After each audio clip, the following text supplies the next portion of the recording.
ఐమన్ రదియల్లాహు తాలా ప్రవక్త గారు చనిపోయిన తర్వాత వారి ఇంటికి వెళ్ళారు. అబూబకర్ సిద్దీక్ రజియల్లాహు తాలా అన్హు, ఉమర్ రజియల్లాహు తాలా అన్హు వెళ్ళారు. వీళ్ళిద్దరిని చూడగానే ఏడుస్తుంది.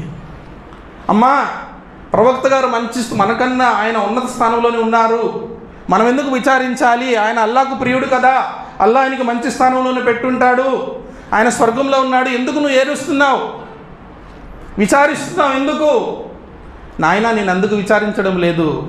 ప్రవక్త గారు చనిపోయిన తరువాత ఆ వహీ యొక్క ఆగమనము, ఆ జ్ఞానం ఏదైతే అల్లాహ్ వద్ద నుండి మన దగ్గర వస్తుందో అది ఆగిపోయింది.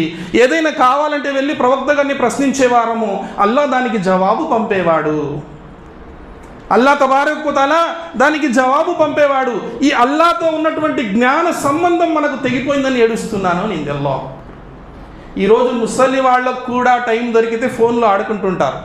వాళ్ళ రింగ్ టోన్లు చూస్తే యువకులు సిగ్గుపడాలి. టీవీ సీరియళ్ళు, ప్రాణం పోతుంది ఫోన్ లాక్కుంటే జనాలకి. ముసలి వాళ్ళకు కూడా ఇదే పరిస్థితి. కానీ ఆమె ఏమంటుంది? జ్ఞానం నేర్చుకోవాలి, జ్ఞానార్జన చేయండి సోదరులారా, దానికి వయసుతో ఎటువంటి సంబంధం లేదు. సహాబాయి